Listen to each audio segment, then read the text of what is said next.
할렐루야. 2024년 8월 4일 31주차, 개척 9년 48주차, 464주차 11시 예배로 하나님께 드립니다. 잠깐 묵상합니다.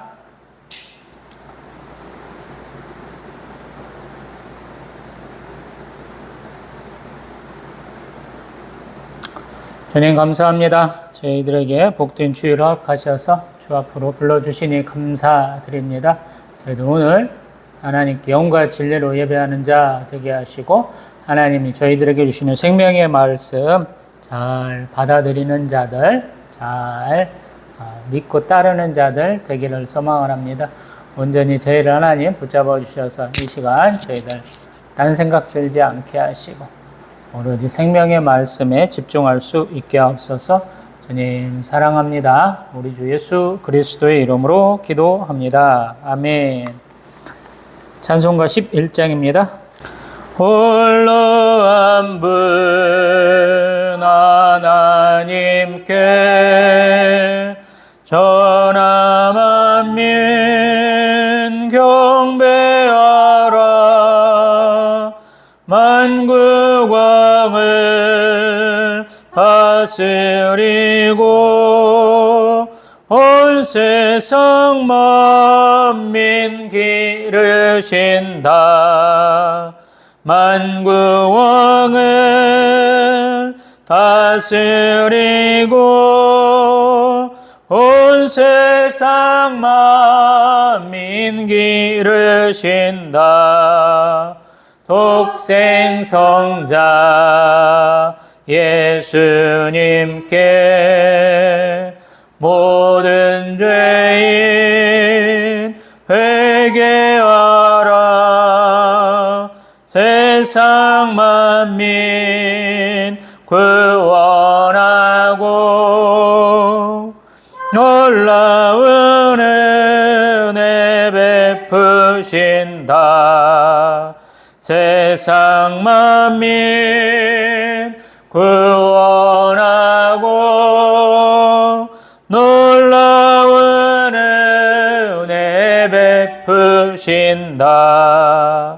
보혜사 성령님께 모든 삶을 맡기오라. 말씀으로 도우시고 죄악을 이길 힘 주신다. 말씀으로 도우시고 죄악을 이길 힘 주신다. 아멘. 교동문 34입니다. 우리의 능력이 되신 하나님을 향하여 기쁘게 노래하며 야곱의 하나님을 향하여 즐거이 소리칠지어다.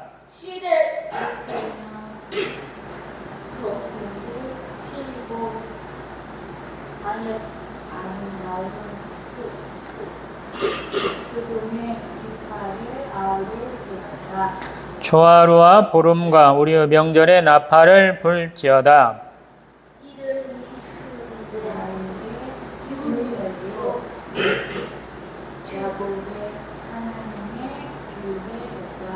하나님이 애굽 땅을 치러 나아가시던 때에 요셉의 족속 중에 이를 증거로 세우셨도다.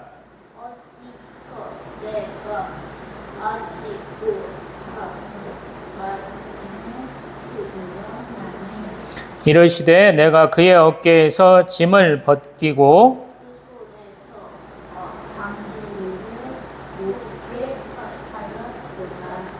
내가 고난 중에 부르짖음에 내가 너를 건졌고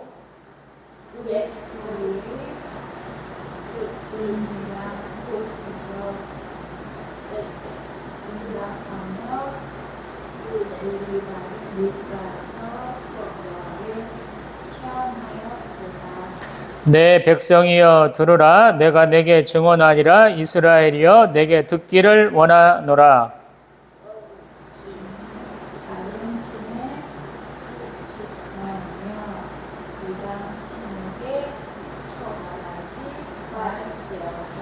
나는 너를 애굽 땅에서 인도하여 낸 여호와 내 하나님이니 내 입을 크게 열라 내가 채우리라 하였으나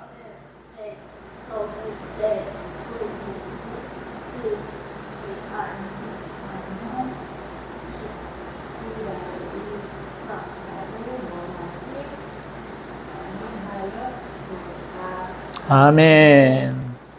사도신경으로 신앙 고백하십니다.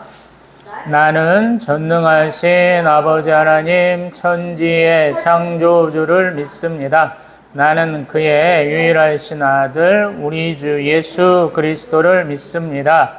그는 성령으로 잉태되어 동정녀 마리아에게서 나시고 본디오 빌라도에게 고난을 받아 십자가에 못 박혀 죽으시고 장사된 지 사흘 만에 죽은 자 가운데서 다시 살아나셨으며 하늘에 오르시어 전능하신 아버지 하나님 우편에 앉아 계시다가 거기로부터 살아있는 자와 죽은 자를 심판하러 오십니다.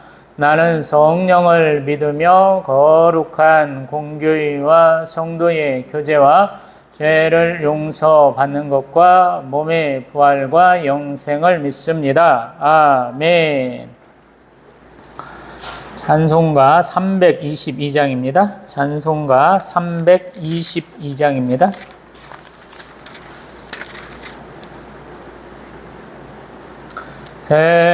세상의 헛된 신을 버리고 하나님 이름 높여 기리세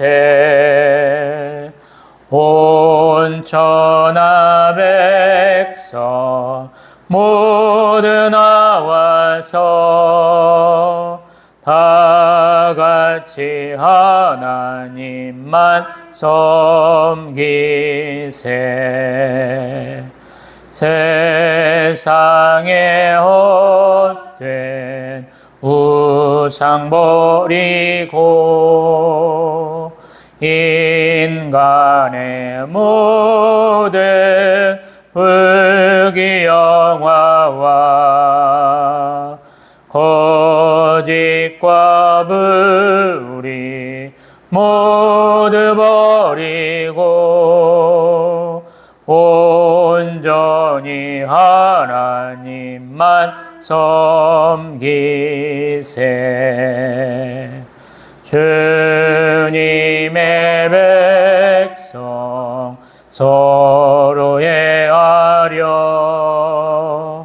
시기와 미움 아주 버리고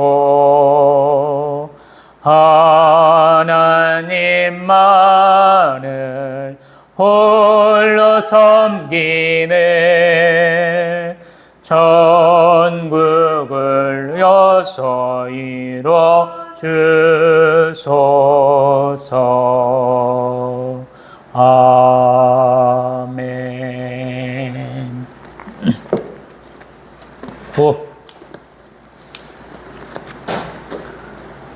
구 준비 이야 구 시작.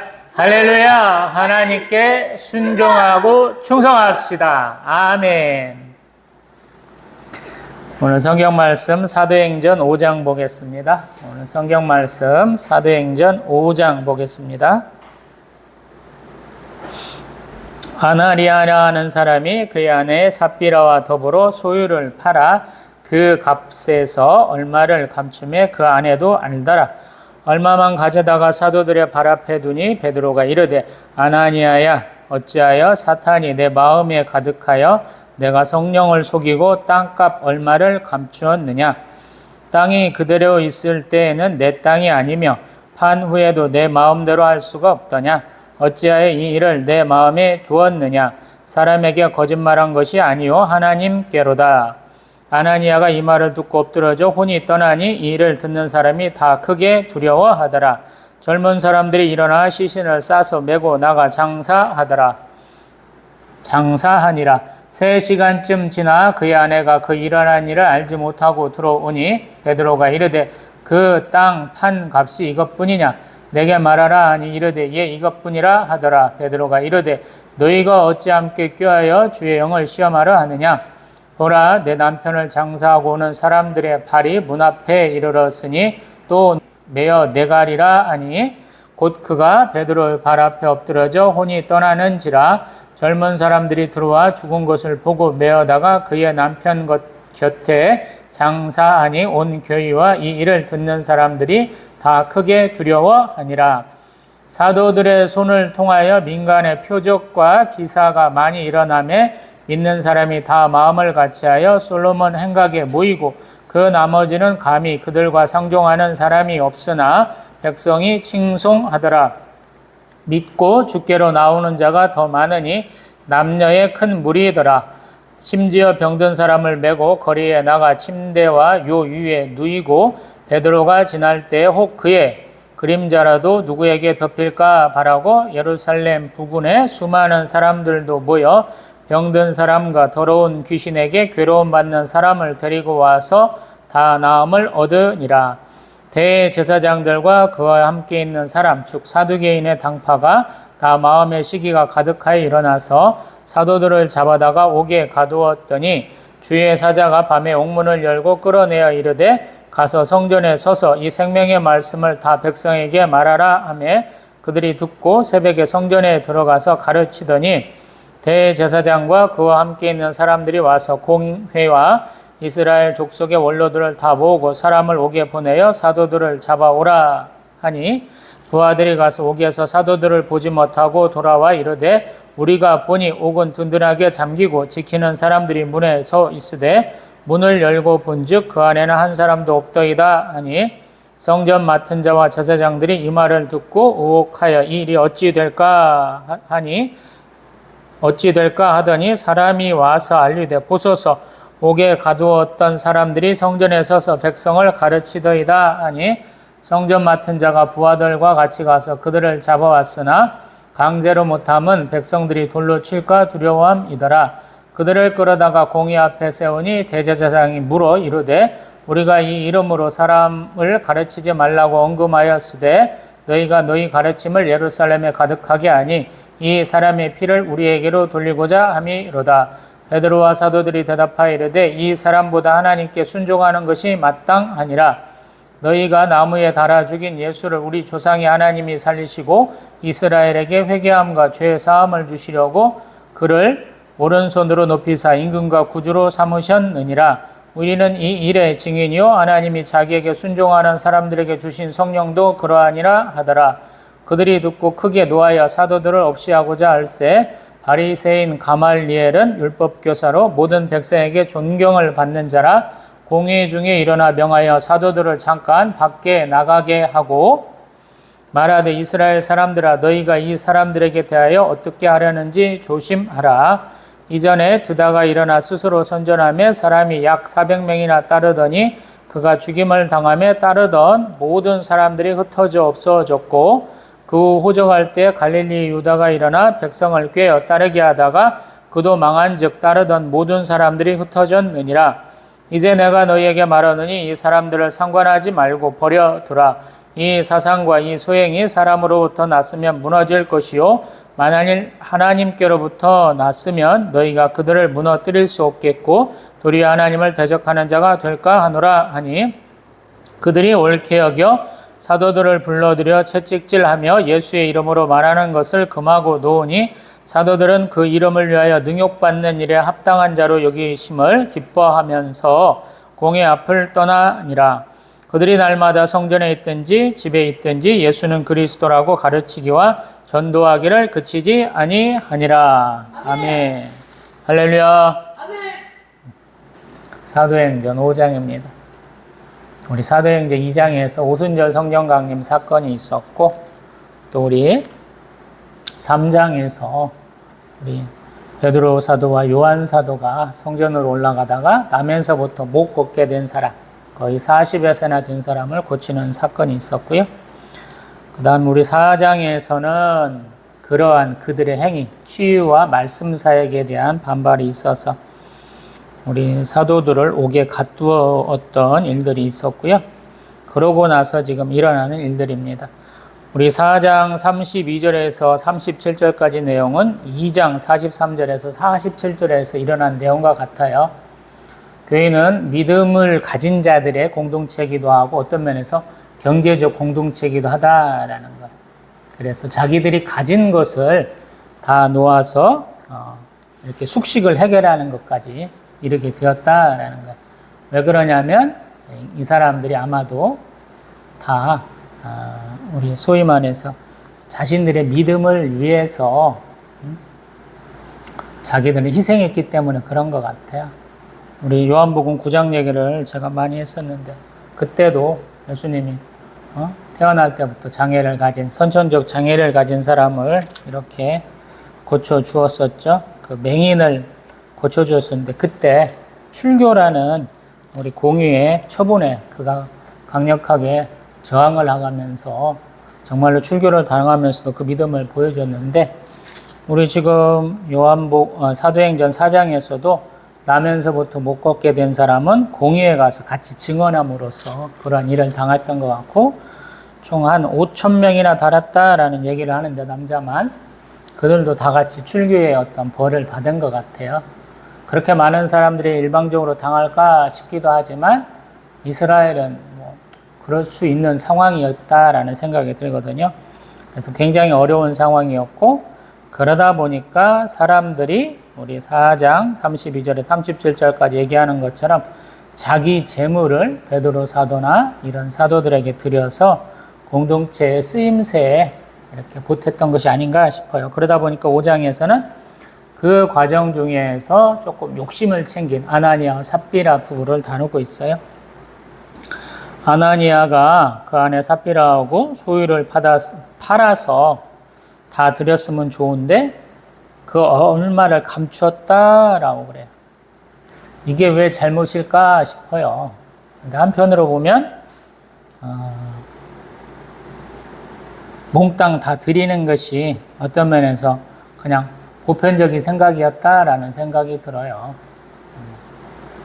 자기 것 자기가 좀 챙길 수 있잖아 그랬는데 아무튼 보았을 때 우리 베드로 사도가 3절에서 하는 거 보면 사탄이 내 마음에 가득하여 성령을 속이고 땅값 얼마를 감추었다라고 그래.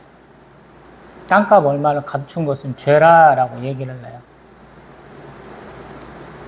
소위 말해서 우리가 사유재산을 인정하는 상황에서는 조금 납득하기 어려운 상황이에요. 근데 앞에 있는 사람들이 하는 행위들 34장 32절부터 보면은 자기 재물이 자기 것이라고 하는 사람이 없더라라는 거예요. 다 공동체 재산으로 드린 거예요. 그렇기 때문에 자기 것을 가질 수 없는 상황이 됐다라는 생각이 들어요. 자기들이 온전히 출교를 당하고 우리 예수 그리스도를 믿는 공동체로서의 어떤 직분을 당하는 상황이고 그 가운데 잘못을 한 거죠. 우리 출애굽한 백성들이 여리고성을 이렇게 침략하고 진멸하는 명령을 어기고 얼마를 감춘 사람들 때문에 고난을 받았는데 그런 것과도 좀 생각해 볼 필요가 있는 것 같아요. 성령을 속였다라는 게 여기서 핵심인 것 같아요. 다 드리는 것이 어떤 공동체가 다 내린 결론인 것 같아요. 공통으로 그렇게 하기로 결정을 내린 것 같은데 그것을 감추었다는 게 문제인 것 같아요. 어떤 집단이 어떤 것을 죄라고 얘기하는 것은 그 집단에서 정의하는 것이죠. 그래서 다른 집단에서 보편적인 상식을 가지고 이렇게 판단하기는 쉽지 않잖아요. 이스라엘 공동체, 기독교 공동체의 어떤 처음에 특수한 상황에서 벌어진 일이 아닌가 싶기도 합니다. 이건 11조하고 다른 거예요. 11조 개념으로 받아들이면 안 돼요. 구제나 이런 헌금 쪽으로, 감사헌금 쪽으로 받아들이면 안 돼요. 그렇게 얘기하면 지금 사도행전 5장에서 얘기하는 아나니아와 삽비라 부부에 대한 얘기에 논점이 흐려지거든요. 공동체가 그렇게 하기로 했다라는 거예요. 자기의 개인 사유는 하나도 안 갖고 있는 거예요. 소위 말해서 예수님이 정죄했던 지파, 계파들 중에서 SNF파가 이러거든요.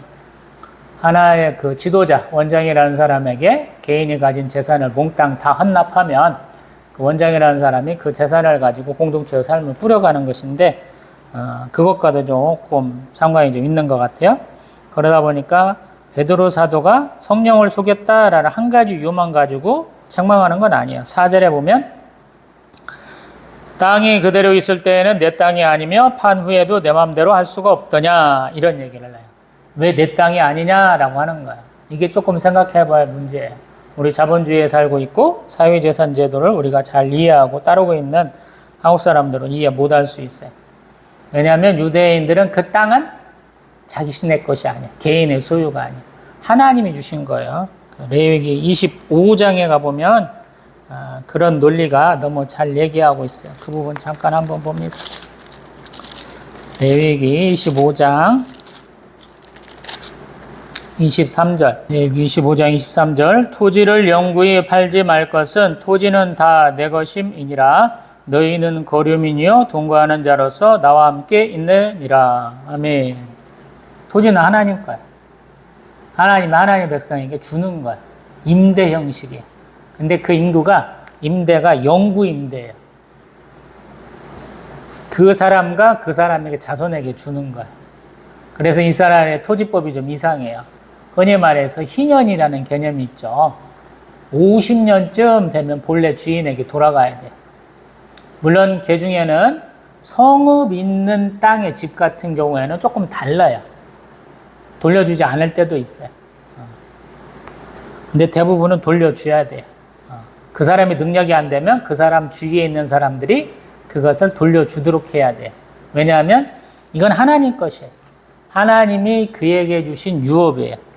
이런 관점에서 우리 열왕기상 21장에 가면 나봇이 아합 왕한테 저항하는 장면이 있어요. 열왕기상 21장 3절에 있어요. 뭐라고 그랬냐면 나봇이 아합에게 말하되 내 조상의 유산을 왕에게 주기를 여호와께서 금하실지로다 하니. 아멘. 하나님 금하신대. 그래서 땅은 자기 게 아니에요.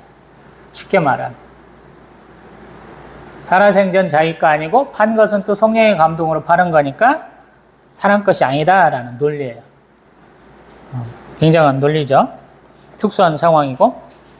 우리 다시 사도행전 5장 4절을 이어서 보면 어찌하여 이 일을 내 마음에 두었느냐? 사람에게 거짓말한 것이 아니고 하나님께로다. 아멘.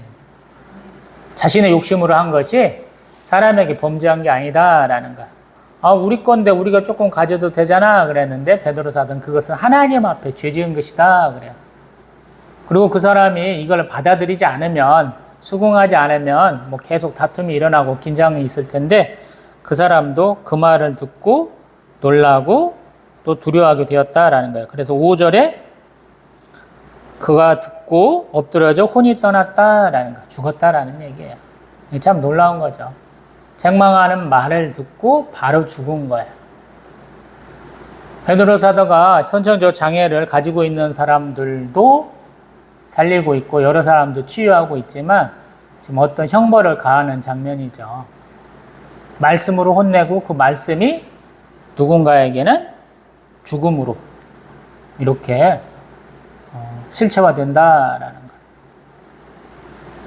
우리가 가끔씩 생각하는 것들이 기름 부음 받은 자, 왕이나 제사장이나 선지자는 하나님 앞서 백성을 대변하는 자다. 그래서 좋은 말만 해야 되고 항상 백성들을 위하는 자, 복을 주는 자, 은혜를 베푸는 자가 되어야 된다라고 생각하고 있어요. 근데 하나님이 기름 부은 자는 선역도 해야 되고 악역도 해야 돼요. 살리기도 하고 죽이기도 한다라는 거예요. 하나님이 뜻대로 하나님의 뜻을 선포하면 그것이 때로는 심판이 되었고 누군가는 죽음으로 와 닿거든요. 우리 엘리사 선지자의 초반에 이적과 표적과 기사 중에 하나가 자기를 대머리라고 놀리는 아이들이 있거든요. 근데 저주하니까 암콤이 나와서 애들을 죽이는 장면이 나오죠. 많은 분들이 그걸 또 이해를 못하겠다는 분들이 있더라고요. 저도 신대원에 다닐 때 그걸 이해 못하겠어 하는 분들이 있더라고요. 뭐 목회하다 보니까 포도원 품꾼 얘기도 이해 못하겠다는 사람들도 있고, 왜 새벽부터 일했는데 오후 5시쯤 와갖고 잠깐 땀 흘린 사람, 땀도 안 나게 생긴 사람한테 왜 똑같은 하루에 삭스를 주냐고, 그런 사람도 이해가 안 간다 그러더라고요. 달란트 비유, 문화 비유도 이해 못 한다는 사람들이 많더라고요. 하나님 뜻이어서 그래요. 하나님의 뜻을 하는 데 있어서 하나님의 피조물이, 하나님의 선택하신 백성의 우리 여선 뜻은 중요한 게 아니에요. 아무것도 아니에요. 그냥 우리는 별 볼 일 없는 존재예요. 하나님의 그 권위, 절대적 권위를 인정할 수 있어야 신앙이 크거든요. 믿음이 커져가요. 그걸 인정 못 하시면 항상 그만큼밖에 안 돼. 제가 봤을 때는. 신앙생활 오래 하셨다는 분들이 제법 있긴 한데, 그 말씀 이해하시는 분들은 신앙이 거기서 거기에요. 항상 보면. 지금도 마찬가지.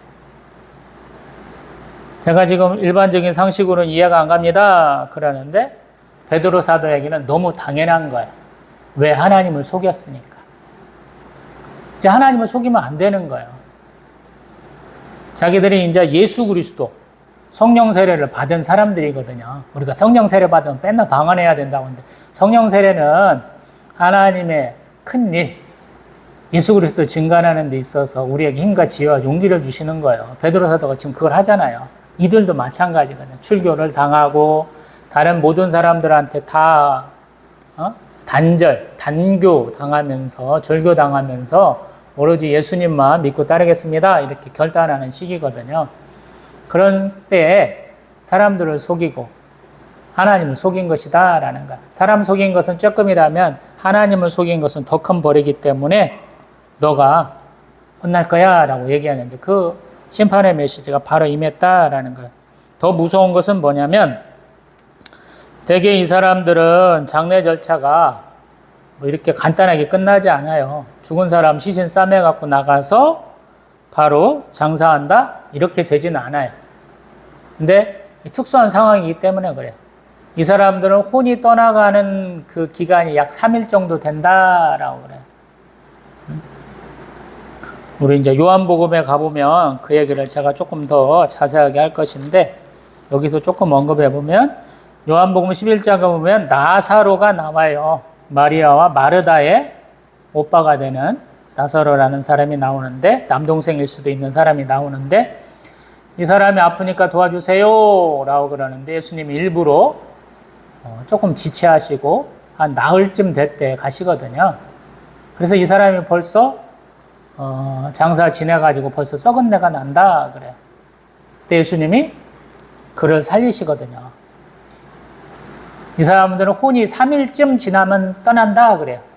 한국 사람들은 지금 3일장 뭐 쉽게 정착화돼 있는데, 그전에는 더 오래 드렸죠. 권력 있는 사람들은 더 오래 있어요. 만약에 자식이 먼 곳에 있으면 자식이 올 때까지 그 장례를 더 진행시키지 않아요. 우리는 뭐 3년상이다 그래서 예전 같으면은 유교식으로 그래서 우리 묘 앞에다가 초막 짓고 거기서 봉양을 하고 그랬죠. 근데 여기는 좀 특수한 상황이다 보니까 죽은 시체를 바로 장사해요. 왜냐하면 아마 이 사람들에게 뭔가 특수한 상황이 있는 거예요. 많은 사람은 복작돼야 되고 장례를 치르기에 합당하지 않은 상황이 됐기 때문에 이렇게 조금 간이식으로 장례를 치르는 것 같아요. 근데 우연찮게도 그 안에는 3시간쯤 후에 삽비라가 들어온다 그래요. 왜 부부가 같이 하지 않느냐 그러면 하는 일이 많을 수 있잖아요. 같이 하지 않을 수 있잖아요. 그래서 3시간쯤 후에 들어오는데 남편 죽은지도 몰라요. 베드로 사도가 또 그 삽비라도 부르더라라는 거예요. 그러면서 묻는 거예요. 그 땅 판 값이 이것뿐이냐라고 묻는다는 거예요. 가만히 보면 이게 돈을 앞에다 놓고 정확히 묻는 것 같아요. 돈은 이미 넣어놓고 묻는 게 아니고 그들이 드린 땅값을 앞에다 놓고 묻는 거예요. 증거를 대놓고. 눈치가 있으면 제가 조금 필요가 있어서 다른 데 좀 빼놨어요 이러면 되는데, 사도들 앞에서, 사람들 앞에서 지금 돈을 보면서 보여주면서도 거짓말하는 상황이다라는 거. 아마도 삽비라도 예 그것뿐입니다 라고 대답을 하거든요. 그러다 보니까 베드로 사도가 또 얘기를 해요. 너희가 어찌 함께 교하여 주의 영을 시험하려 하느냐? 보라, 내 남편을 장사하고 오는 사람들의 발이 문 앞에 이르렀으니 또 너를 메어 내가리라. 아멘. 왜 그랬냐고 책망도 안 해요. 그냥 쉽게 얘기해요. 왜 둘이 같이 주의 영, 성령을 시험하느냐? 왜 속였느냐라고 정죄를 하거든요. 근데 바로 죽어요. 그리고 젊은 사람들은 또 삽비라를 메어다가 장사를 지냅니다. 성경에 나온 그 예화 중에, 일화 중에서 가장 허망한 것인지도 몰라요. 내가 가진 것은 하나님 앞에 내 마음대로 드릴 수 있잖아, 이런 생각을 하거든요. 근데 성경은 그렇게 얘기하지 않아요. 성령의 감동으로 받은 것은 다 하라라고 그런 거예요. 물론 수많은 분들이 신앙생활 하다 보면 그 헌금 액수를 제대로 정하지 못해서 엉뚱한 일도 많이 하죠. 첫 달 월급은 다 드려라 이런 얘기도 있기도 하고, 뭐 성령의 감동이면 다 드려도 되고, 그러지 않으면 안 드려도 된다라는 생각하고 있고요. 사업 자금인데 갑자기 그것들 몽땅 교회가 뭐 성전 짓는다 그래서 몽땅 다 드리는 분, 몇 억씩 드리는 분도 있는 것 같기도 하고, 별의별 얘기를 다 들었어요. 저도 듣다 보니까. 근데 저는 헌금 오기 전에 하나님 앞에 한번 기도해 보시라 이런 얘기를 한번 드려보고 싶어요. 왜냐하면 하나님이 그러한 돈 안 받으셔도 하나님 물질에 어려움 없게 하셔요. 우리가 신앙생활 제대로 하면. 예전 같으면 우리가 성전 짓는 데 열심을 썼다면 지금은 딱히 그럴 필요가 없죠. 한국교회의 어떤 대안을 제시해 주신 것이 코로나19 바이러스 사태가 아닌가 싶어요. 조금 어수선하지만 동영상을 통해서 충분히 우리 예배 드릴 수 있죠. 그리고 대규모로 모이는 예배도 좋지만 소규모 모임을 활성화하는 것도 참 좋다라는 생각이 들어요.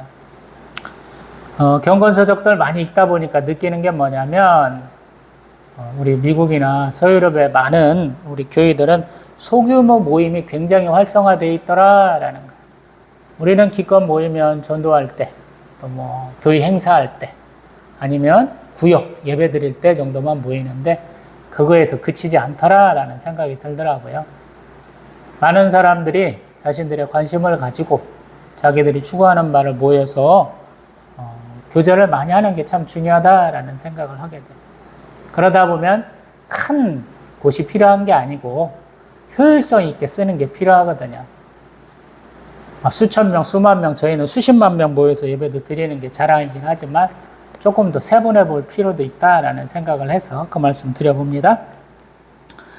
이 아나니아와 삽비라가 성령을 속이고 땅을 판값에 일부를 숨겼다가 베드로 사도의 어떤 신문가 정죄로 인해서 죽었다 하는 소리를 듣고 교회와 그 일을 듣는 많은 사람들이 두려워했다라는 거. 왜? 이제 복과 화를 같이 줄 수 있는 사람이 됐다는 거예요. 예수님도 맨날 우리를 축복만 하셨다라는 생각을 하는데 우리가 지금 동영상을 통해서 누가복음 봤지만 예수님도 저주하셨어요. 정죄하셨어요. 그걸 잊으면 안 돼요. 하나님이 주시는 권위는 심판과 축복의 권위를 같이 주십니다. 그걸 잊으면 안 됩니다. 그 다음에 12절. 여전히 사도들의 손을 통해서 민간의 표적과 기사가 많이 일어나서 사람들이 솔로몬 행각에 자주 모였다라는 거예요. 예수님이 상전에도 이러한 일들이 많았고 그 후에도 이런 일이 많았다라는 거예요. 근데 13절. 나머지는 감히 그들과 상종하는 사람이 없었다라는 거예요. 출교됐다라는 얘기예요. 자연스럽게 출교된 거예요. 왕따 된 거예요. 그러나 여전히 칭송하는 백성도 많고 주께로 나오는 자가 많아서 남녀가 굉장히 큰 무리가 되었다라는 거예요. 이해가 가죠. 사람은 많고 돈 없는 사람들, 병든 사람이 더 많았을 때니까 쓰임새가 많아야 했을 것이고 그러한 때 조금 잘못된 행태를 보여준 아나니아 삽비라가 좀 혼났겠다, 죽었겠다라는 것을 좀 생각해 볼 수 있겠죠. 그 다음에 우리 베드로 사도의 치유 이적에 많은 사람들이 기대를 갖고 있다라는 거예요. 그래서 병든 사람을 메고 거리에 나가 침대와 요 위에 누이고 베드로가 지날 때 혹 그의 그림자라도 그에게 덮일까 바라고 많은 사람들 데리고 왔고 실제로 다음을 받았다라는 거예요. 참 독특하죠. 말씀으로도 뭐 안수로도 아니고 그림자만 이렇게 지나가면 된다라는 거예요. 독특한 상황이죠. 근데 그러한 믿음을 갖고 온 사람들, 그러한 간절함을 갖고 온 사람들은 나섰다라는 거. 참 대단한 거죠. 베드로 사도에게 말씀 사역만 주신 게 아니고 치유 사역이 정말로 본격적으로 되었다라는 거. 대단한 사건입니다. 그 다음 17절부터 보면 대제사장과 그와 함께 있는 사람 사두개인들은 마음의 시기가 가득하였다라는 거예요. 당연하죠. 이 사람들은 제도를 이용하는 사람들이기 때문에 사람들의 인기를 먹고 살아요. 우리 예수님도 십자가에 매달아 돌아가시게 한 이유가 혹시라도 이 사람들이 모여가지고 반란을 일으켜서 로마한테 멸망당할까 싶어서 한 사람만 책임져오면 돼. 이렇게 말하던 사람들이 사두개파예요. 예수님을 본보기로 이렇게 십자가에 매달은 사람들이기 때문에 굉장히 두려워하는 거죠. 소위 말해서 이렇게 대중정치에 익숙한 사람들. 그러다 보니까 위험의 어떤 그런 뭐 낌새를 채고 사도들을 잡아다가 옥에다 가둔 거예요. 이게 두 번째죠. 사도들이 투옥된 것이. 근데 주의 사자가 밤에 그러한 감옥의 문을 열고 끌어내면서 뭐라고 그랬냐면 성전에 서서 이 생명의 말씀을 다 백성에게 말하라 라고 했다는 거예요. 탈출이 됐어요. 놀라운 거죠. 그리고 새벽에 성전에 들어가서 가르쳤다라는 거예요. 공예는 항상 해가 뜬 낮에 해야 돼요. 그래서 아마 투옥은 밤에쯤에 했을 수 있는데 그 다음 날쯤에 대제사장들과 공의원들이 다 불러 모아갖고 사도들 좀 데리고 와봐 그러는데 옥의 문은 단단히 잠겨 있는데 사도들은 없더라라는 거예요. 그래서 황당해하고 있는데 더 황당한 것은 뭐냐면 잡아 넣었던 사도들이 성전에 서서 백성을 가르치고 있더라라는 전원이 온 거예요. 얼마나 놀랍겠어요.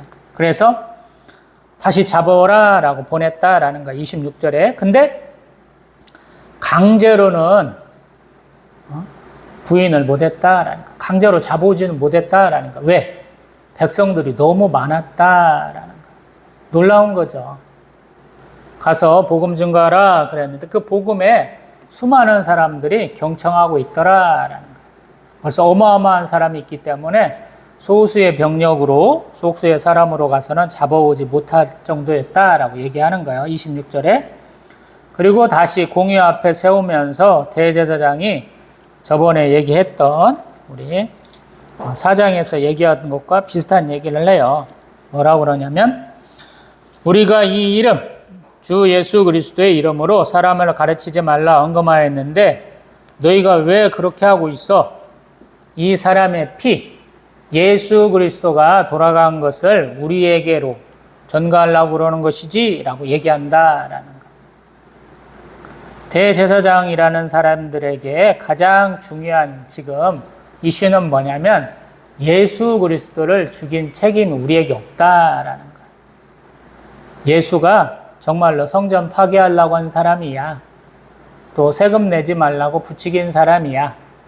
우리 이스라엘 사람들 부추겨가지고 반란 일으키게 해서 우리를 멸망시킬 사람이야 라고 정죄하는 거예요. 여전히 사람들 앞에서.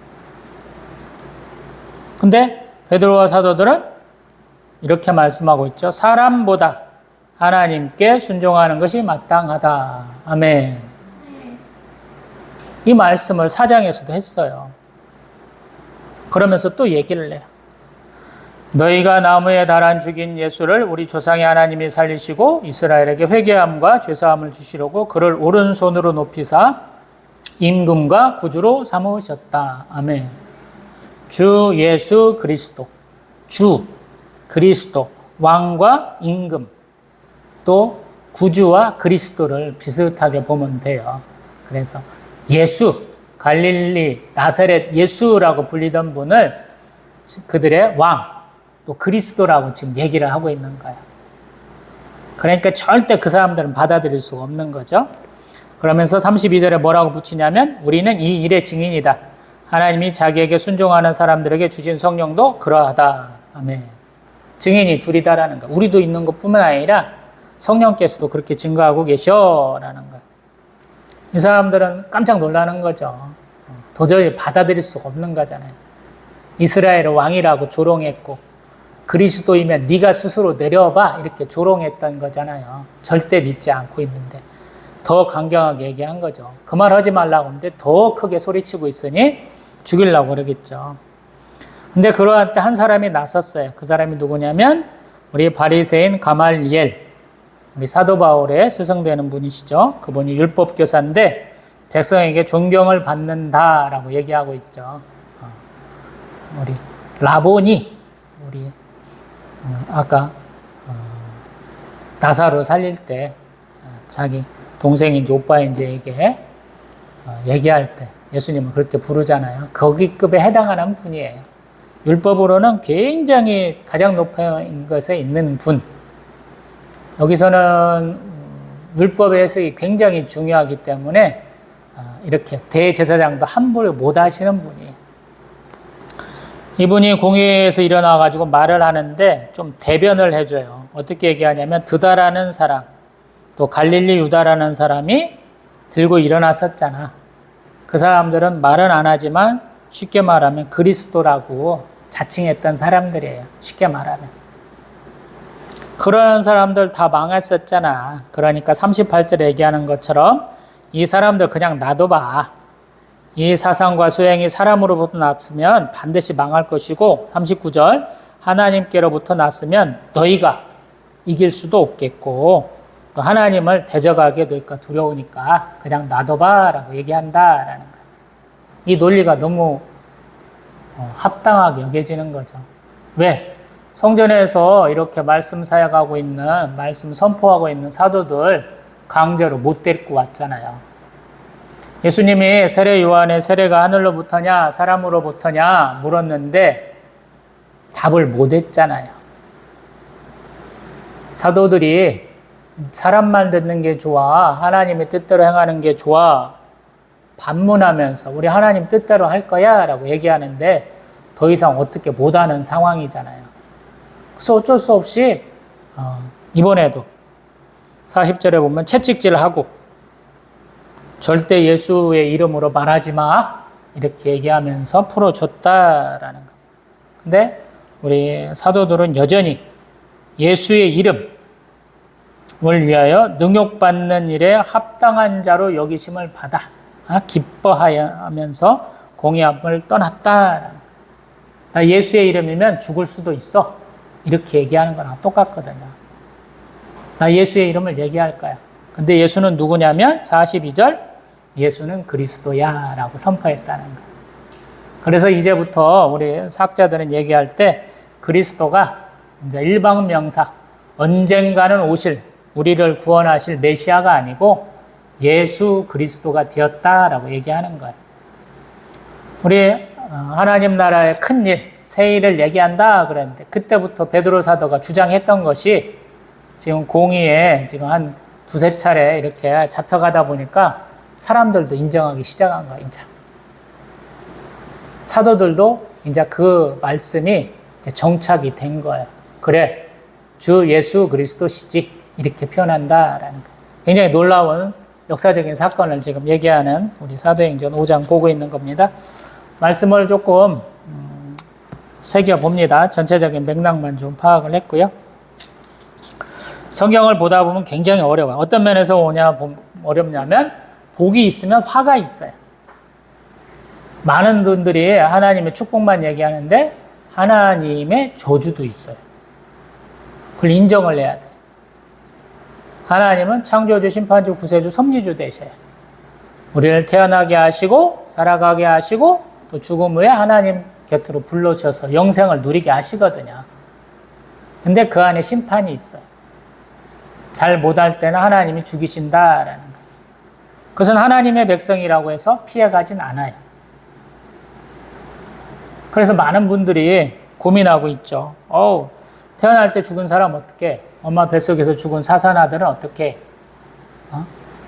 약물 중독 같은 것에 걸려가지고 자살한 사람들은 어떻게? 이런 고민들을 많이 하죠. 저도 확실하게 결론은 모르겠어요. 근데 그것을 우리가 쉽게 예단할 수는 없어요. 하나님이 다 축복하실 거야 라는 것도 맞지 않다고 생각하고, 하나님이 다 심판하실 거야 라고 말하는 것도 맞지 않다고 생각을 해요. 새하늘과 새 땅에 사람만 들어가는 것이 아니고 내가 평소에 사랑했던, 가족까지 여겼던 애완동물로 같이 갈 거야 이렇게 말하는 신학자들도 제법 되거든요. 저는 모르겠어요. 나하고 인연이 있었던, 내가 이뻐했던, 사랑했던 짐승들까지 같이 갈지 모르겠어요. 이렇게 우리는 많은 생각들을 가지고 있어요. 근데 성경은 네 생각이 옳아, 네 생각이 틀렸어 이렇게 제시하는 게 아니에요.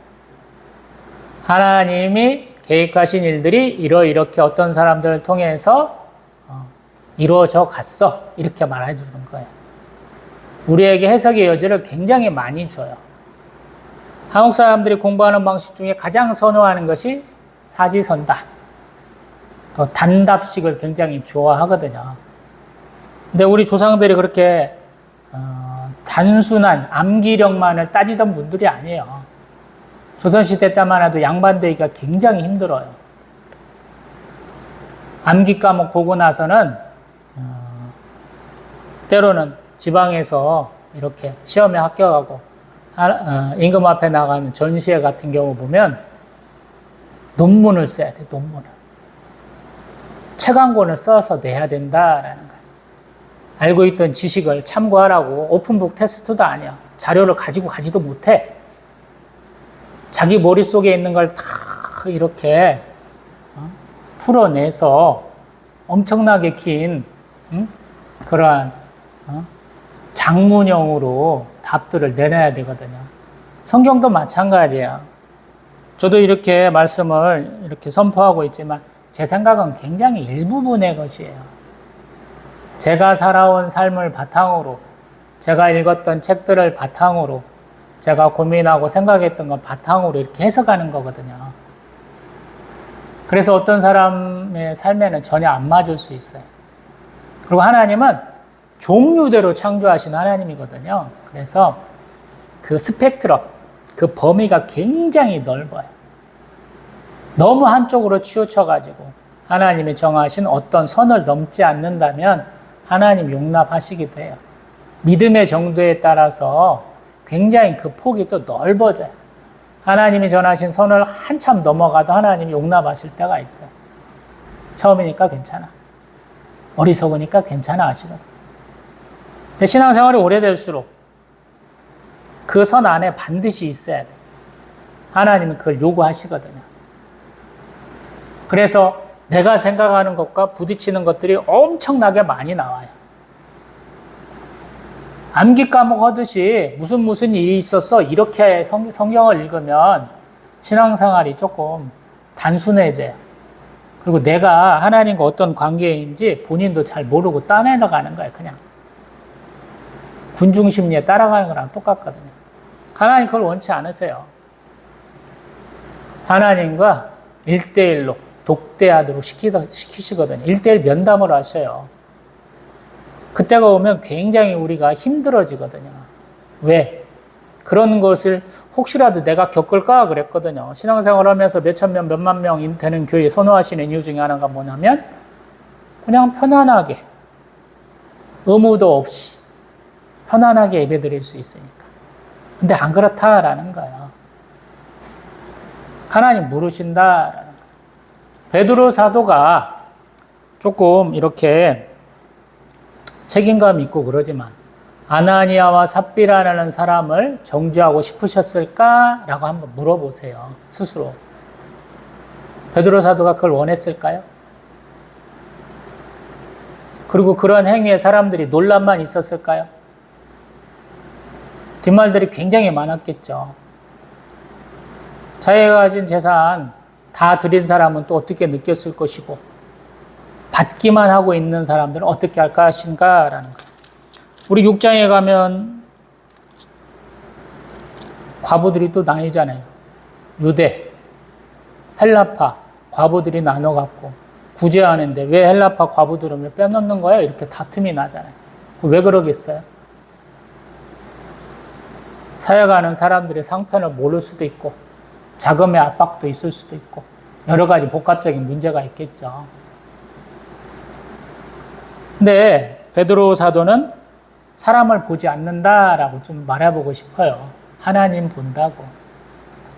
공의 앞에 가서 사람의 말 따르느니 하나님이 뜻대로 행하겠다 한 사람이니까 아나니아와 삽비라도 자기들 소유의 밭을 판 값을 이렇게 잠깐 얼마쯤 감추는 것은 죄라라고 말할 수 있는 거죠. 사람 앞에 한 것은 분감을 줄 수도 있겠다라고 하지만 그것이 하나님 앞에, 성령 앞에 범죄한 것이다. 그러니까 용서가 안 된다. 이렇게 얘기하잖아요. 그래서 신앙생활이 무섭고 어려운 거예요.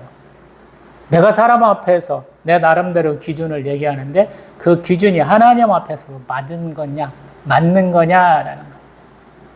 제가 정의와 공의를 잘 모른다고 몇 번이나 말씀드려보잖아요. 의와 공도를 바꾼 것이 정의와 공의가 아니냐. 정의는 각 개인에 해당하는 것이다. 먹고 살라고 하다 보니까 그렇게 할 수 있는데 뭐 잘못됐냐? 괜찮다라는 거야. 강도질도 하고 도둑질도 하는 게 뭐가 문제겠느냐라는 거야. 근데 공동체라 보면 그러한 정의를 용인했다가는 문제가 되죠. 공의가 있어야 되잖아요. 신앙생활도 마찬가지죠. 하나님 앞에 우리가 정의와 공의를 행하신 하나님 앞에 어떻게 나아가겠느냐라는 거야. 내 뜻대로 나에게 이익을 위해서 하는 것이 맞겠느냐라는 것이에요. 그래서 굉장히 심각한 거예요, 지금 이게.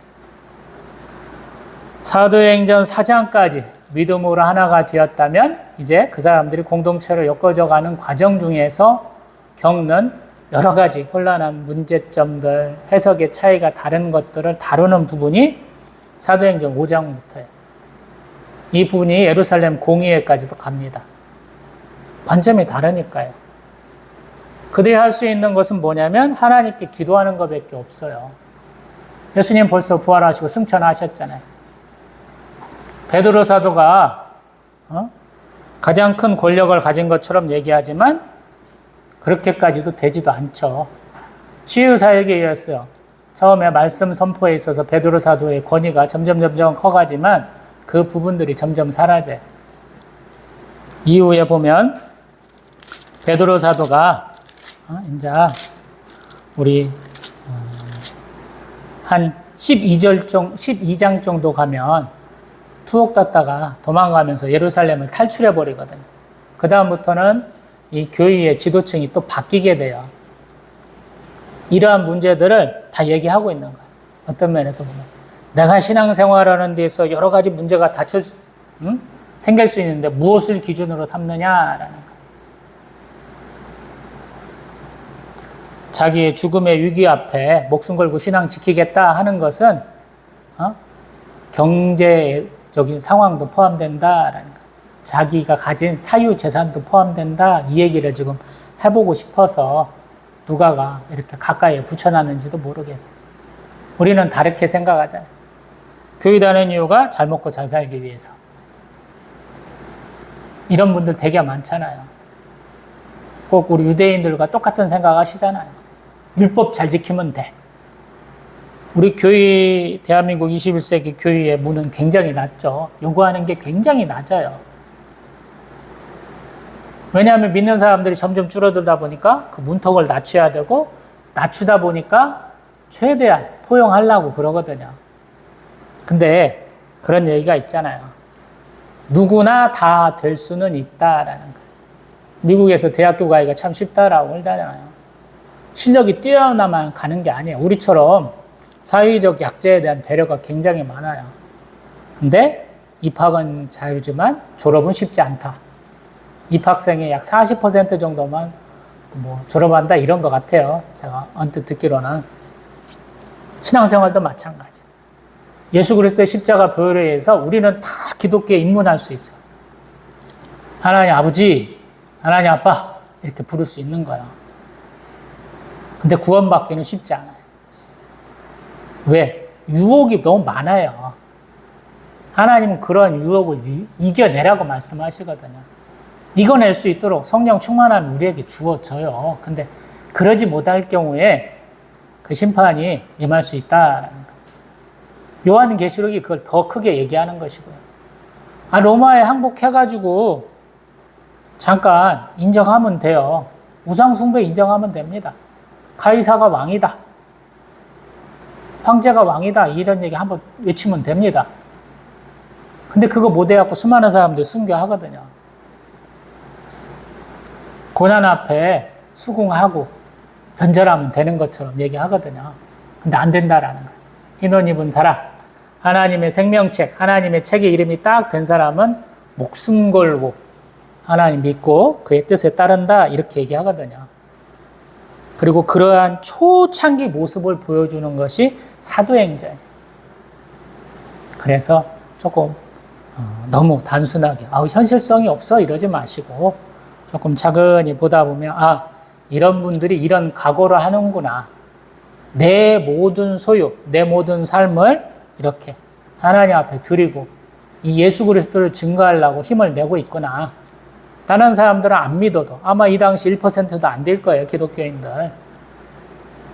주 예수 그리스도라고 전도한다라는 거예요. 완전히 왕따 당하고 출교 당하고 먹을 거 없고 배고픈 상황이고 옥에 갇힐 상황이고 옥에 갇히면 무조건 두들겨 맞고 죽을 수도 있는 그런 상황까지도 한다라고 믿어지면 이 말씀을 조금 잘 이해하지 않을까 이런 생각을 해보게 됩니다. 기도합니다. 주님 감사합니다. 또 사도행전 5장 보면서 저의 나약한 믿음을 다시 한번 돌아보게 됩니다. 너 이렇게 살 수 있어? 네가 가진 거 다 하나님 앞에 드리고 최선 다해서 예수는 그리스도라고 믿을 수 있겠느냐라고 물으신다면 또 부끄러운 것 같아요. 교육도 어렵고 저희 가정도 어렵기 때문에 하나님이 다시 한번 보여주신 것 같아요. 속이지 마라. 정말로 목숨 걸고 사역해야 된다라고 말씀해 주시는 것 같아서 한편으로 감사하고 함성으로 죄송하고 그렇습니다. 더 힘내 저가 되게 하시고 또 혹시라도 오늘 저희들이 찍고 있는 동영상을 또 유튜브 통해서 보시는 분들도 더 힘내기를 소망을 합니다. 하나님이 함께 하심에 내 믿음, 세상 사람은 몰라줘도 하나님 알고 계시거든요. 세상적으로 해결하려고 그럴 때 하나님은 하나님의 권능으로 해결해 주시거든요. 옥에 집어넣는데 옥 문이 잠겼는데 나는 빼내셔서 주의 사역하게 하실 때가 있거든요. 그런 기적이 믿음이 연약해진 자에게 다 임하기를 소망합니다. 우리 주 예수 그리스도의 이름으로 기도합니다. 아멘. 우리 호산학교에서 정태견 성도 가정에서 또 저희 가정에서 선교헌금, 감사헌금, 주정헌금 드렸습니다. 600장 1절만 합니다. 교회의 참된 터는 우리 주 예수라. 그 귀한 말씀 위에 이 교회 세웠네. 주 예수 강림하사 피 흘려 샀으니 땅 위의 모든 교회 주님의 신부라. 아멘. 주기도문합니다. 하늘에 계신 우리 아버지, 아버지의 이름을 거룩하게 하시며 아버지의 나라가 오게 하시며 아버지의 뜻이 하늘에서와 같이 땅에서도 이루어지게 하소서. 오늘 우리에게 일용할 양식을 주시고 우리가 우리에게 잘못한 사람을 용서하여 준 것 같이 우리 죄를 용서하여 주시고 우리를 시험에 빠지지 않게 하시고 악에서 구하소서. 나라와 권능과 영광이 영원히 아버지의 것입니다. 아멘. 축도하겠습니다. 주 예수 그리스도의 은혜와 하나님의 사랑과 성령의 교통하심이 청약교회와 오늘 함께한 영혼들 또 이은정 사모에게 또 신상우에게 있을지어다. 아멘.